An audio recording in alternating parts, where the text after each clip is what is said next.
Good morning from beautiful Brisbane, Australia. It's Friday. How are you going in the Northern Hemisphere? Because we've already had pictures or videos of first snowfall. And we're here sitting here in what would normally be sunny Australia, but it's been overcast these days. Never mind, summer's only 4 weeks away. Welcome to the Academy for Complex Trauma. My name's Linda and I'm your complex PTSD recovery coach. And today, because we've got a couple of days off, weekends here, what I thought I'd do is give you 10 things you must give up to move forward. But the one thing you need to do is think about just one of them. So as we go through the list, feel free to ask questions. Let me know how you are. Say good day. And if you find one that sticks out for you, feel free to ask me any questions that you need to know about it, or what you want to do, or how you can look into it over the weekend. Get creative, okay? Good morning, Lisa. Well, good evening, I think, for you. So number one. Who wants to guess what number one is? Okay. So number one, letting the opinions of others control your life. So we adopt the attitude of what other people think about me is none of my business. And then we remember that they're probably not even really thinking about us anyhow. So we can just let it go. It's not an easy thing to do when we've grown up with complex trauma, because remember the Fawn webinar that's coming up, and I actually hadn't thought about this till this moment. We grow up being so observant about what the people around us are even thinking, that this takes a whole 360 degrees turnaround for us. So for us, it's important to learn it's not what others think, it's what we think about ourselves that counts. So we have to turn it right around and go, it doesn't matter what they're thinking. I have to be comfortable with what I think about myself. And we have to do what's best for us. We're the adult now, and we get to choose what's best for our life, okay? Not what's best for everyone else. And believe me, I understand when we're in the position of being the adult who thinks of what's best for everyone else first.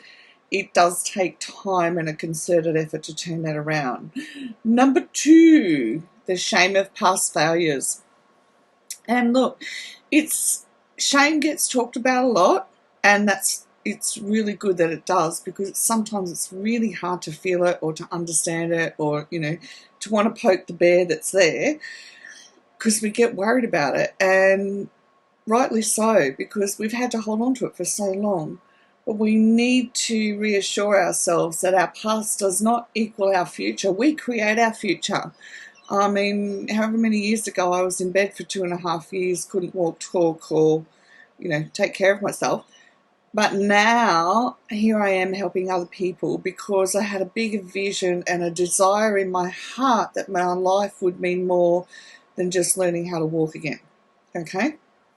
So what's the desire in your heart? Because then that's bigger than any failure. And we all make them. It's a messy life, and it's okay. We learn from them, build on them, grow from them, help others through with encouragement, because we have messy lives.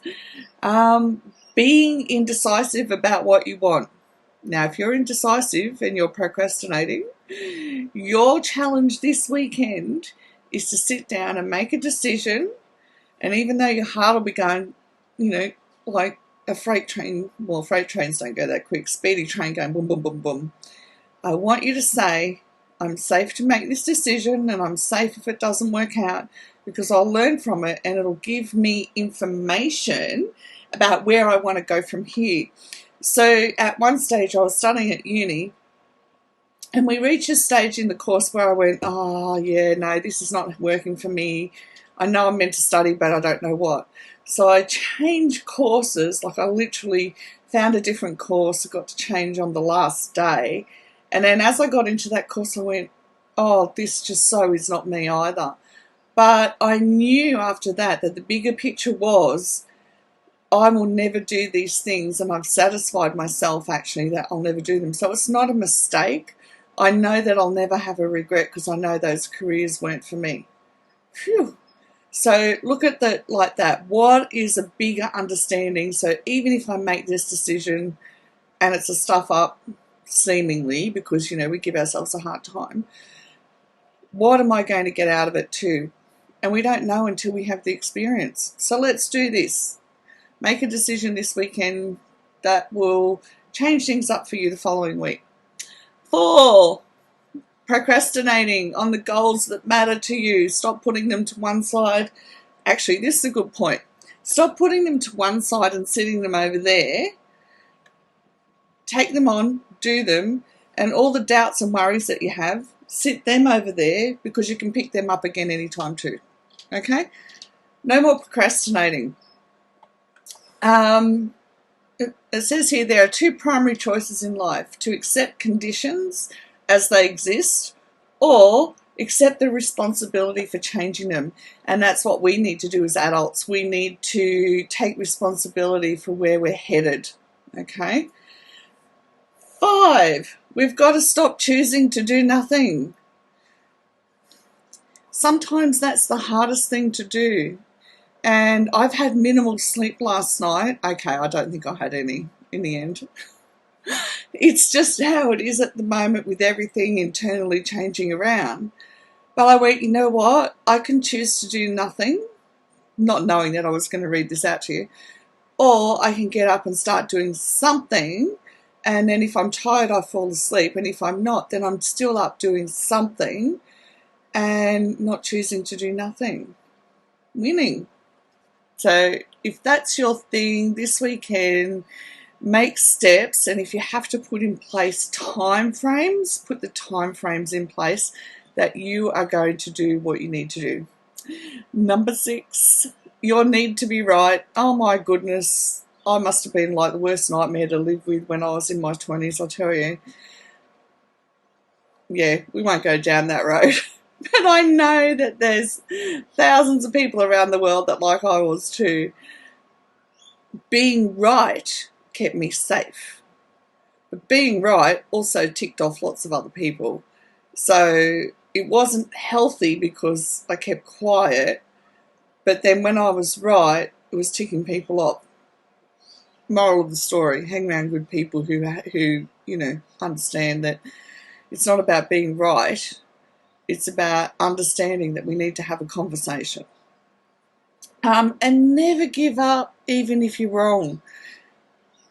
Get comfortable with saying I'm sorry, or I need to adjust something in my thoughts or behaviour or how I'm going about things. Nick and I had this conversation the other day actually. He was sitting there and he's saying all these sentences and I'm sitting here going, I don't know what you're saying. You're saying a lot of things and I just don't know what you're saying. And can you get to the point, or what is it you need me to do? Because what he was saying to me was like, well, maybe if you did this, this, and this. I'm like, what? And I said, I don't understand. You're telling me that I have to do these things? He's saying, no, I want you to do this. I'd just say it was the dishes. It wasn't the dishes, but just say it was the dishes. I said, mate, just come up and say you want me to do the dishes. It's far easier. So don't worry about being right. Worry about communicating what you need.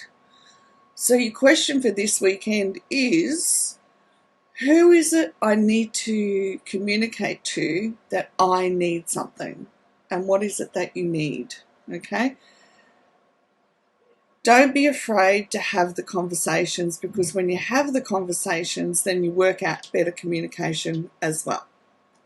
Okay, number 7 that we need to give up: running from problems that should be fixed. Oh my goodness, I've done this so often in my life.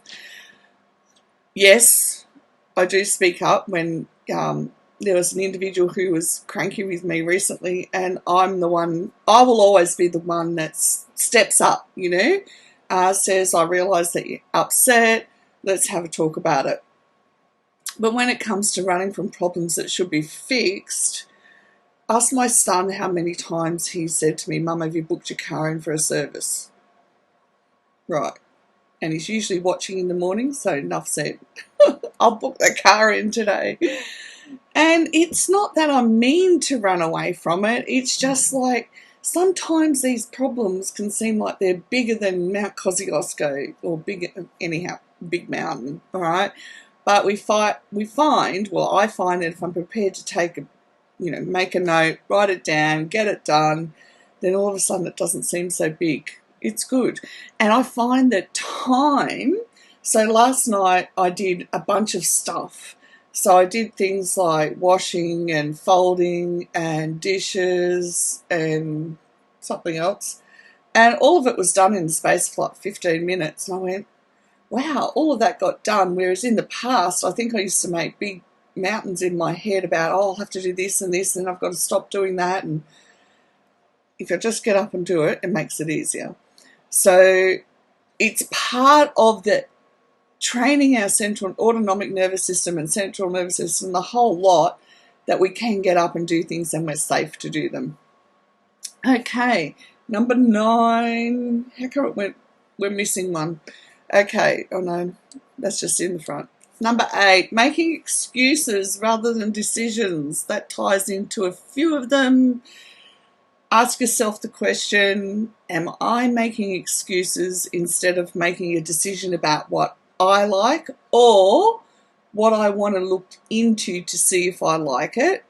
Okay, I've just reached a point where I'm doing lots of experimenting with what do I like, what will I need, asking those questions and then making a decision about trying something. Okay, looking at different books that I read. What am I changing up? What I'm going to do at gym not this year, but next year, and things like that. So I'm making decisions rather than excuses for not doing them. And look, when we're overtired, we can do that. So we're not allowed to give ourselves a hard time. Number 9, overlooking the positive points in your life. There are positive points. They may be hard to find some days, but I promise you they are. And if you jump into group, you'll always find somebody who'll be a cheer squad. And that's a positive thing that we've got going all the time, that we will be there for each other and do the best to help each other through the hardest times. So that's your first positive thing. And gratefulness is talked about a lot. Gratitude. And make sure it comes from our heart, not just a list out of our head. So that can help us as well remember that we do have good things in our life. I was sitting here this morning eating some breakfast and I went, you know what, I'm so grateful for my life. Yes, it's been hard. Yes, there's been challenges, but I'm really grateful for what I have and what I'm able to do now because, not that long ago I couldn't do anything. And it just builds on a really nice feeling. So even if you woke up in the morning and wrote 5 things that you feel really grateful for, it'll start your day off to a good day. Okay? Number 10, which is something that we struggle with, not appreciating the present moment, because with complex PTSD, reality is our biggest challenge. The book, The Body Keeps the Score by Dr. Bessel van der Kolk, he goes into great detail about that and why reality is our greatest challenge. But the good news is with the work that we do, the internal work that we do, we can make reality our friend. Absolutely. And don't try and accomplish something too big without realizing that the greatest part of life is made up of all the little things that come together. And this weekend, if you're going to do one thing, plan it in advance, because the best thing that we can do with complex trauma is pre-planning. That way we've got our mind focused that this is what we're going to do, we're going to get up, we're going to do it, and we're going to make it happen. And that gets things done. Okay, girls, thanks for joining in. It's wonderful to be here with you, and I will see you again Monday morning. Bye for now.